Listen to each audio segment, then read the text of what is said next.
살아계신 하나님의 말씀은 요한계시록 5장 1절로 5절 말씀이 되겠습니다. 내가 보매 보좌에 앉으신 이의 오른손에 두루마리가 있으니 안팎으로 썼고 7 인으로 봉하였더라. 또 보매 힘있는 천사가 큰 음성으로 외치기를 누가 그 두루마리를 펴며 그 인을 떼기에 합당하냐 하나 하늘 위에나 땅 위에나 땅 아래에 능히 그 두루마리를 펴거나 보거나 할 자가 없더라. 그 두루마리를 펴거나 보거나 하기에 합당한 자가 보이지 아니하기로 내가 크게 울었더니 장로 중에 한 사람이 내게 말하되 울지 말라. 유대 지파의 사자 다윗의 뿌리가 이겼으니 그 두루마리와 그 7인을 떼시리라 하더라. 아멘. 주후 95년경 로마의 도미티안 황제가 사도 요한이 자기를 섬기지 않고 하나님을 섬긴다는 죄목으로 맹수들이 들끓는 반모섬으로 귀양을 보냈습니다. 도미티안 황제는 요한이 귀양 가면 무섭고 두려워서 하나님 믿는 걸 포기하지 않겠나 하는 생각으로 귀양 보냈습니다만 사도 요한은 반모섬으로 귀양 가서는 더욱더 목숨 걸고 뜨겁게 기도하고 찬송하고 하나님의 말씀을 가까이 했습니다. 예수 그리스도께서는 요한이 처한 환경과 믿음을 보시고 어느 주의 날에 성령으로 감동하시어 반드시 장차 일어날 일에 대한 예언과 환상을 들려주시고 보여주셨습니다. 그리고 들려주신 예언과 보여주신 환상을 두루마리에 써서 에베소, 서머나, 버가모, 두아디라, 사데, 빌라델비아, 라오디게아 7 교회에 보내라는 말씀대로 요한이 써서 보낸 것이 요한계시록입니다. 계시록은 장차 반드시 세상에 일어날 일에 대한 예언의 말씀이거든요. 지금 우리 사는 세상은 예수님께서 주신 계시록 예언의 말씀 그대로 이루어지고 있다는 점에서 놀랍지 않을 수 없습니다. 예수님께서 약 2000년 전에 요한에게 계시해 주신 내용이 하나도 틀리지 않고 이 세상이 돌아가고 있다는 말씀입니다. 어떤 자료를 보니까 재미있는 통계가 있더군요. 사람이 80세까지 산다고 가정할 때 대체적입니다만 평생 웃는 시간은 약 3개월, 우는 시간은 16개월, 화내는 시간까지 우는 거로 본다면 6년 반이라는 걸 보면서 우리 사는 세상에는 웃는 때보다 우는 때가 엄청 많다는 것을 공감하지 않을 분은 없을 줄 믿습니다. 우는 것에 대하여 제 생각입니다만 사람 관련하여 우는 울음이 약 80% 이상, 하나님 관련하여 우는 울음이 20% 될까요? 안 될 것 같다는 생각이 듭니다. 사람 관련하여 우는 울음은 의식주를 기본으로 직업과 사업, 교육과 애정, 그리고 출세가도를 달리기 위한 울음이 80% 이상 되리라 생각합니다. 이는 일반적 울음으로 누구나 다 우는 울음이기에 흔한 울음입니다. 하나님 믿는 성도의 울음은 땅의 울음, 즉 사람 관련한 울음보다 사도 요한의 울음을 울어야 할 것입니다. 그러면 사도 요한의 울음은 뭘까요? 하늘의 울음, 즉 하나님 관련한 고상한 울음이었습니다. 본문 4절에 보니까 요한이 크게 울었더니 라는 말씀이 있습니다. 그래서 사도 요한의 울음이라는 제목으로 피차의 은혜를 나누시겠습니다.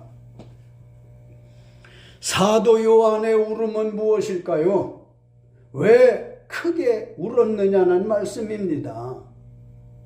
본문 말씀은 1절로 5절까지 다 해서 5절입니다.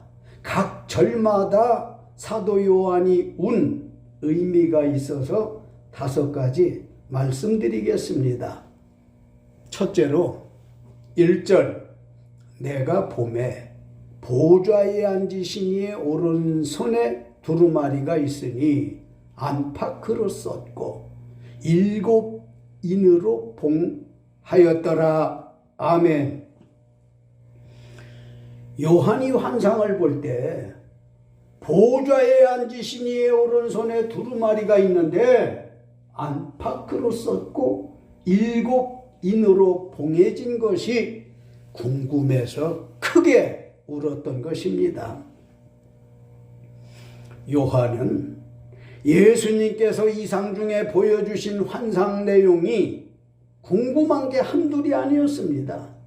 이를테면 보좌에 앉으신 이는 누구이며 그분의 오른손에 두루마리 안팎으로 쓰인 글이 무엇인지, 오른손에 두루마리를 왜 7번 봉했을까?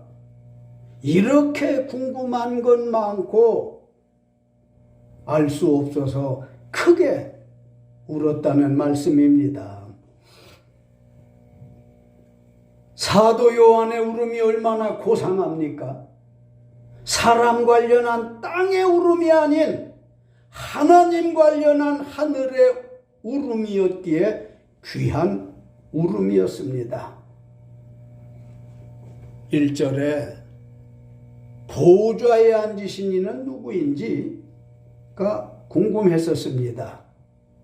보좌에 앉으신 이는 계시록 1장 1절에 예수 그리스도이십니다. 예수 그리스도는 만유의 왕으로서 보좌에 앉아 계시다는 말씀입니다. 예수님께서 이 세상에 오시어 인류의 죄를 십자가에서 대속하시고 죽은 지 사흘 만에 부활 승천하심을 믿습니까? 예수님께서 구름 타고 승천하신 그대로 구름을 타고 재림하시겠다고 하신 예언의 말씀도 믿습니까?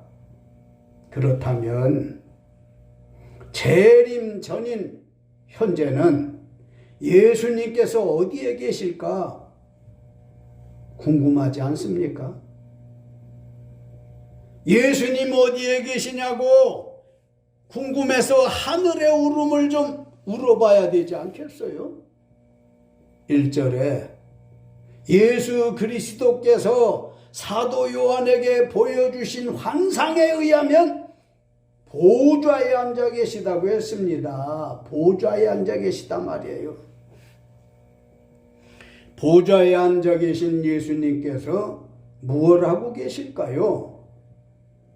언제 재림하실까를 위해 기도하고 계시면서 예수를 모르고 안 믿는 사람에게는 한 사람이라도 더 믿고 구원받기를 바라십니다. 예수 믿다가 어떤 일로 실망, 낙심 중인 사람에게는 새 힘내어 구원에 들기를 바라십니다. 나름 잘 믿는다는 이들에게는 선줄로 알지 말고 넘어질까 조심하라는 말을 하고 계실 것 같아요. 넘어질까 조심하는 믿음 가지시기를 바라고 있단 말입니다. 예수님은 모든 사람이 자기가 흘려주신 보혈로 구원받고 천국 가서 영생에 이르시기를 위하여 기도하고 계심을 믿으시기 바랍니다. 그러나 무한정 이렇게 하루, 이틀, 1년, 2년 참으시는 게 아니에요.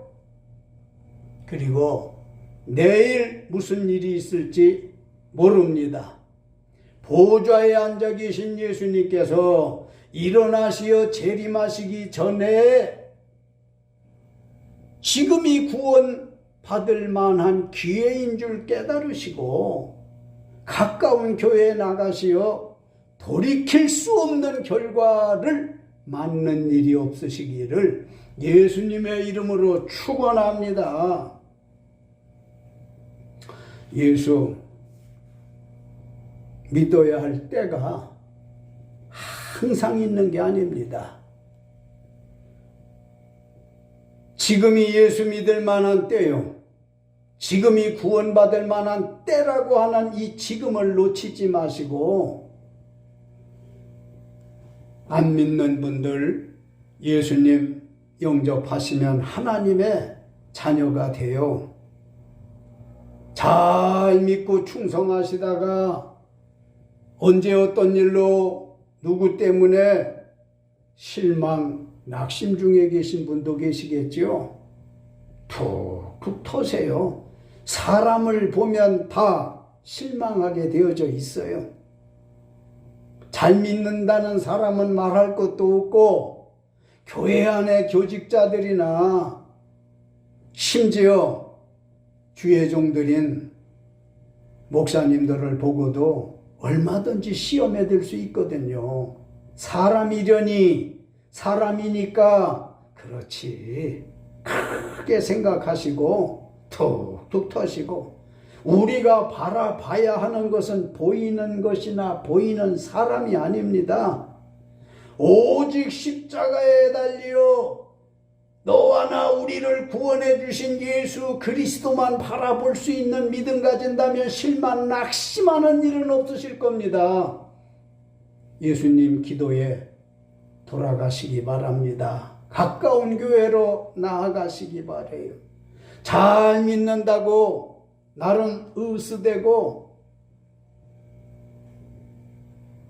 행여 그러한 사람이 있다라면 바울이 말하던 대로 스스로 선줄로 하는 자는 넘어질까 조심하라고 했고, 그런 방심하는 사람들에게 사탄은 절대로 그냥 두지 않아서 어떤 방법으로든지 쓰러뜨리고 넘어뜨리려 하니까 겸손히 깨어서 오직 예수 그리스도만을 생각하면서 신앙생활을 더욱 충실히 하시기 바랍니다. 1절, 그분의 오른손에 있는 두루마리 안팎에 쓰인 글이 무엇인지가 궁금했던 것입니다. 그분의 오른손에 있는 두루마리 안팎에 쓰인 글이란 인류의 시조 첫사람 아담부터 주님이 오시는 그 순간까지 태어나는 모든 사람의 일생의 언행, 녹취록입니다. 그분의 오른손에 있는 두루마리 안팎에 쓰인 글이 모든 사람의 일생의 언행, 말하고 행동한 녹취록이 거기에 다 기록되어졌다는 거예요. 사람마다 어떤 부모에게 언제 나서 어떻게 자라나, 공부를 어디까지 하고 언제 누구와 결혼하고 어떻게 살았는지, 사는 동안 어떤 말을 하고 어떻게 행동했는지, 다시 말씀드리면 사람이 나서 죽을 때까지의 언행이 그분의 오른손에 있는 두루마리 책에 다 기록된 것이 궁금했고, 특히 사도 요한은 자기 관련된 글이 어떻게 쓰였을까 궁금했는데 알 수가 없어서 크게 울었다는 것입니다. 1절에 그분의 오른손에 있는 두루마리 책 안팎에 쓰인 글에 대한 말씀은 에스겔서 2장 9절로 10절, 하나님께서 에스겔 선지자에게도 보여주신 일이 있습니다. 그것은 요한에게 보여주신 것과 흡사합니다. 하나님께서 에스겔을 향하여 그 두루마리 책을 펴시니 그 두루마리 책 안팎에 글이 있는데 그 위에 슬픈 노래와 시라고 하는 애가가 있고, 슬퍼하며 큰 소리를 내어 운다는 애곡이 있고, 뜻하지 않게 생긴 불행한 모든 재앙의 말이 기록되었더라 한 것처럼, 사도 요한에게 보여주신 두루마리 책 안팎으로 쓰인 글이란 인류의 첫사람 아담부터 마지막 사람까지 모든 사람의 말과 행동이 아주 상세하게 다 기록된 언행 녹취록입니다. 1절, 7인으로 봉했다고 하는 뜻이 무엇인지가 궁금했던 것입니다. 7이란 수는 완전수, 럭키7, 행운의 수 아닙니까? 두루마리 안팎에 쓰인 글이 예수 그리스도에 의해 개봉되어지기 전까지 철저하고 완전하게 간직하시겠다는 뜻입니다. 또 하나님의 심판이 공의롭고 정확하게 이룰 것을 보장하는 말씀입니다. 장차 모든 사람을 심판하실 때 7인으로 봉한 그 두루마리 책 한 권이면 그 어떤 보충 자료가 필요 없다는 뜻입니다. 모든 사람을 심판하실 때 하니까요, 막연한 말처럼 들릴지 모르지만 너와 내가 포함된다는 말씀을 명심하시기 바랍니다. 사람들에게 최후의 심판이 있겠다고 성경은 말씀하고 있어요. 그 심판대 앞에 서게 되어지면 여러 차례 말씀드리지만 인류의 시조 아담부터 예수님이 구름 타고 재림을 하시는 그 순간까지 태어나는 모든 세상에 왔다 가신 분들이나 현재 살고 있는 분들이 예수님 앞에서 심판을 받게 되어져 있단 말입니다. 그때에 무엇을 가지고 심판하시겠어요? 바로 오른편에 있었던 두루마리 책 안팎으로 빼곡하게 쓰여진 그 책을 가지고 심판하시겠다는 거예요. 첫사람부터 마지막 사람에 이르기까지 한 사람 한 사람 호명해서 세워요. 이쯤에서 의문점이 일어나는 경우가 있겠죠. 아니, 아담 거지 말고라도 우리의 직계조, 가깝게는 부모, 조금 더 나아가면 조부모, 증, 조부모, 고, 조부모 해서 쭉 올라가다 보면 마지막 아담이 나오지 않겠어요? 하나같이 하나님 앞에서 심판을 받는데, 크게 보면 예수를 믿었느냐 안 믿었느냐, 믿었다면 어떻게 믿은 것, 안 믿었다면 왜 안 믿은 것, 두루마리 책에 쓰여진 것을 다 살펴서 상벌을 주시는 심판이 있다는 말입니다. 얼마나 무서운 말씀인지 몰라요. 사랑하는 성도 여러분, 사랑하는 유튜브 가족 여러분, 하나님과 성경에 대해 궁금한 건 없으십니까? 궁금한 게 있으셨다면 알고 싶어서 요한과 같이 크게 울어보신 적 있으십니까? 지금 무슨 생각이 드십니까? 사도 요한은 하나님의 말씀을 알고 싶은데 도저히 알 수 없어서 크게 울었다는 말씀입니다. 얼마나 소중한 눈물이었습니까? 하늘의 울음을 울었던 거지요. 둘째로 2절, 또 봄에 힘있는 천사가 큰 음성으로 외치기를 누가 그 두루마리를 펴며 그 인을 떼기에 합당하냐 하나. 아멘. 사도 요한이 두 번째 환상을 볼 때 힘있는 천사가 큰 음성으로 외치기를 누가 그 두루마리를 펴며 그 인을 떼기에 합당하냐 할 때 아무도 답하는 이가 없었기에 안타까움을 못 이겨서 크게 울었던 것입니다. 어떻게 눈에 보이는 두루마리 책을 펴며 그 인을 떼기에 합당한 자가 없을까? 안타까움을 못 이겨 크게 울었다는 말씀입니다. 말씀드린 1절에서 보좌에 앉으신 이의 오른손에 두루마리가 있는데 안팎으로 썼고 7 인으로 봉한 게 궁금해서 크게 울었었다고 했잖아요.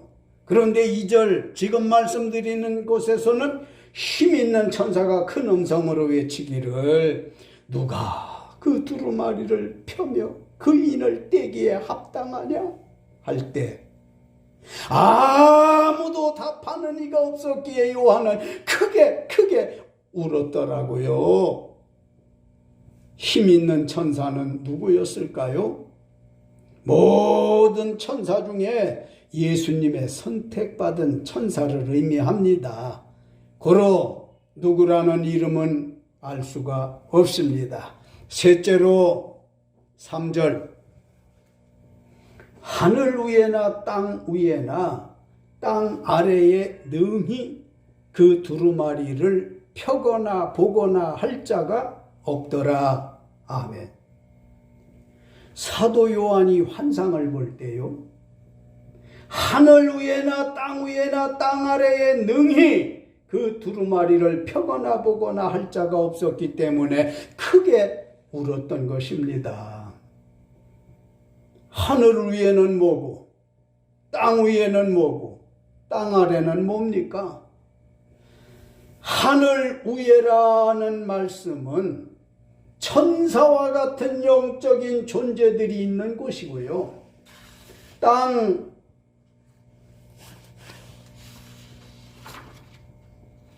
위에라는 말씀은 살아있는 사람들이 사는 이 세상을 말하는 거고요. 땅 아래라고 하는 말씀은 세상에 왔다가 죽은 사람들이 묻힌 곳을 의미합니다. 첫사람 아담부터 마지막 사람까지, 죽은 사람부터 산 사람까지, 심지어 천사들까지도 모든 피조 세계에서는 그 두루마리를 펴거나 보거나 할 자가 없어서 크게 울었다는 것입니다. 사랑하는 성도 여러분, 그리고 유튜브 가족 여러분, 이 말씀을 들으시는 이 순간 마음 상태가 어떻습니까? 아무렇지도 않나요? 관심이 없나요? 아니면 어떠한 변화가 있으신가요? 깨달음이 있으시기를 주님의 이름으로 축원합니다. 넷째로 4절, 그 두루마리를 펴거나 보거나 하기에 합당한 자가 보이지 아니하기로 내가 크게 울었더니. 아멘. 사도 요한이 환상을 볼 때 그 두루마리를 펴거나 보거나 하기에 합당한 자가 보이지 않았기 때문에 크게 울었던 겁니다. 합당한 자가 보이지 않아. 예, 합당하다. 헬라어로는 악시오스라는 말로 적합하냐는 질문인데, 그는 어린 양이신 예수 그리스도이십니다. 그 두루마리를 펴거나 보거나 하기에 합당한 자가 보이지 아니하기로 라는 말씀은 하나님의 어린 양이신 예수님이 두루마리 책과 그 7인을 떼기에 적합하신 분인데 예수님이 보이지 않아서 크게 울었더라고 했습니다.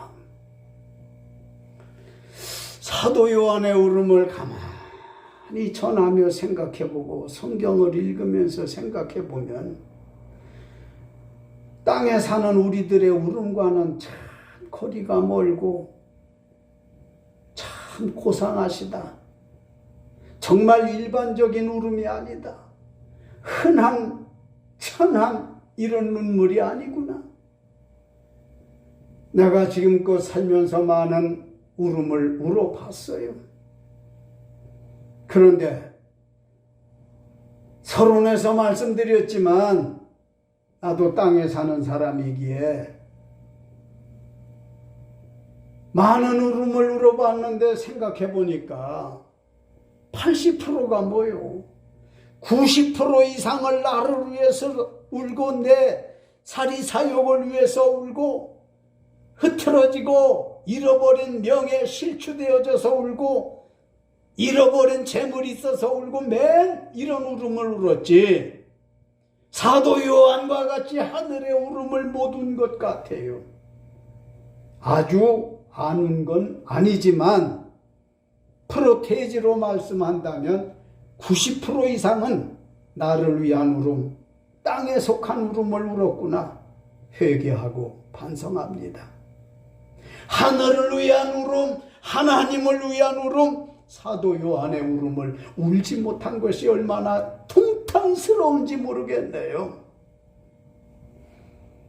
사도 요한이 크게 울었다고 했는데 그 뜻이 있습니다.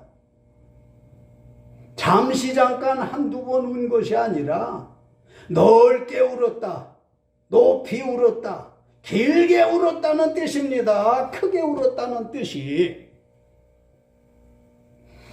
넓게 울었다는 뜻은 모든 사람과 만물이 다 알도록 운 것을 뜻하고요. 높이 울었다는 뜻은 하나님과 천군 천사들이 다 알도록 운 것을 뜻하고요. 길게 울었다고 하는 뜻은 하나님께서 응답하실 때까지 그가 그렇게 하늘 향해 고통스럽게 생각해서 울었던 그 궁금증을 다 알려주실 때까지 울었다는 말씀입니다. 사도 요한이 이렇게 크게 울었다, 넓게 높이 길게 울었다고 하는데 우리는 어떻게 울고 지내십니까? 그 울음의 의미가 뭘까요? 사도 요한과 같이 하늘의 것을 알고 싶어서 울으셨나요? 하나님의 말씀을 읽어도 이게 무슨 말씀인지 울어보셨나요? 하나님의 일을 어떻게 해야 되는지 울어보셨나요? 이 세상이 어떻게 돌아가고 있는지 울어보셨나요? 사도 요한은 이렇게 하늘의 울음을 울었는데 넓게 울었다, 높이 울었다, 길게 울었다 했으니 이 말씀을 들으시면서 우리도 좀 신앙인다운 울음을 울어봐야 하지 않을까요? 사도 요한과 같은 울음을 좀 울어봐야 되지 않을까 싶습니다. 끝으로 5째 5절, 장로 중에 한 사람이 내게 말하되 울지 말라. 유대 지파의 사자 다윗의 뿌리가 이겼으니 그 두루마리와 그 7인을 떼시리라 하더라. 아멘. 장로 중에 하나가 울지 말라. 유대 지파의 사자 다윗의 뿌리가 이겼으니 그 두루마리와 그 7인을 떼시리라는 응답과 위로의 말씀을 듣고 복받쳐 또 한 번 크게 울었던 것입니다. 장로 중에 한 사람, 구약의 12지파, 신약의 12제자, 즉 24장로를 대표한 장로 중에 한 사람을 뜻하고요. 유대 지파의 사자 다윗의 뿌리라고 하는 건 이스라엘의 왕 중의 왕이신 메시아 곧 예수 그리스도를 뜻합니다. 이겼으니 이 말은 그리스도께서 성육신으로 세상에 오셔서 십자가에 돌아가시고 죄와 사망 권세에서 부활하심을 뜻하는 것입니다. 그 두루마리와 그 7인을 떼시리라는 말씀은 부활하신 그리스도 예수께서 심판의 권세를 가지셨으므로 능히 그 두루마리와 7인을 떼시리라는 응답과 위로의 말씀을 듣고 크게 울었다는 것입니다. 사도 요한이 1절로 5절 매 절마다 다 뜻있는 울음을 울었어요. 하나님은 사도 요한과 같이 눈물로 은혜와 진리를 사모하는 이에게 천사 같은 장로를 보내어 응답과 위로해 주시는 것을 믿으시기 바랍니다. 결론적으로 오늘 우리는 사도 요한의 울음이라는 말씀으로 은혜를 나누었습니다. 사도 요한은 어쩌다가 예수를 믿고 귀양살이하게 됐는가부터 땅에 그 어떤 문제가 풀어지기를 바라면서 크게 운 것이 아닙니다. 하나님을 알기 원함과 장차 이 세상이 어떻게 될 것인지 자기를 포함한 인생들이 다 구원받기를 위해서 크게 울었는데 하나님께서는 사도 요한이 큰 소리로 넓게 높이 길게 운 울음을 들으시고 헛되지 않게 하신 것을 믿으시기 바랍니다.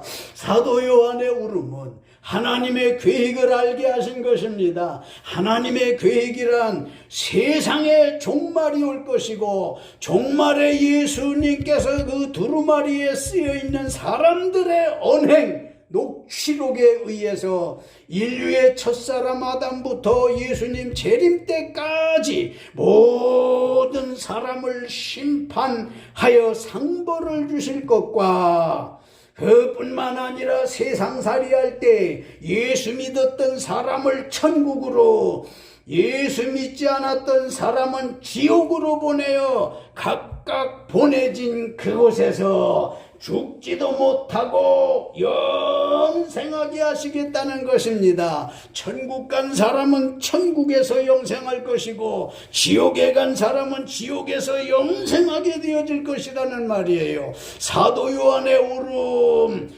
그 울음을 우는 이는 천국이 그의 것이 될 줄로 믿습니다. 이제부터 우리도 사도 요한의 울음을 울어보자고요. 천국이 여러분의 것이 되어질 것입니다. 그 눈물이 여러분을 하나님의 나라에 당도시켜 주실 것을 믿으시기를 예수님의 이름으로 축원합니다. 할렐루야. 감사합니다. 영광 받으시옵소서.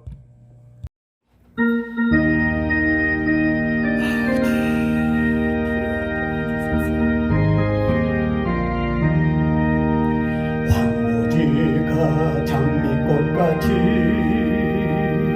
피는 것을 볼 때에 구석함에 노래 부르며 거룩한 길 다니리. 거기 거룩한 그 길에 검은 구름 없으니 낮과 같이 맑고 밝은 거룩한 길 다니리. 하나님의 아름다움과 그의 영광 볼 때에 모든 괴로움 잊어버리고 거룩한 길 다니리.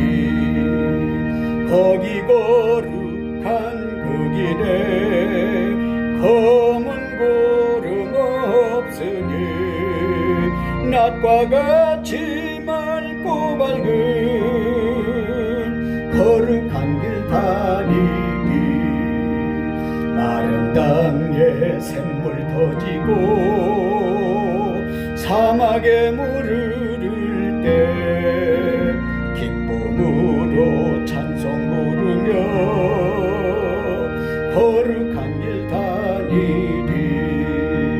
거기 거룩한 그 길에 검은 구름 없으니 낮과 같이 맑고 밝은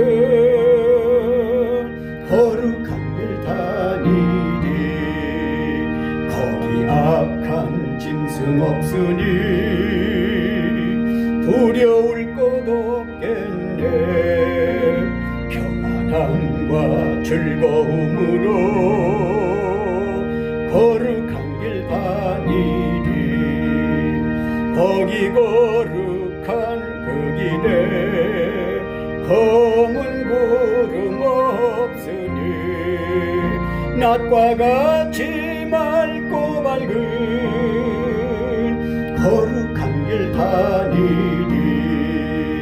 거기 죄인 전혀 없으니 거룩한 자뿐이라. 주님 주신 면류관 쓰고 거룩한 길 다니리. 거기 거룩한 그 길에 검은 구름 없으니 낮과 같이 맑고 밝은 거룩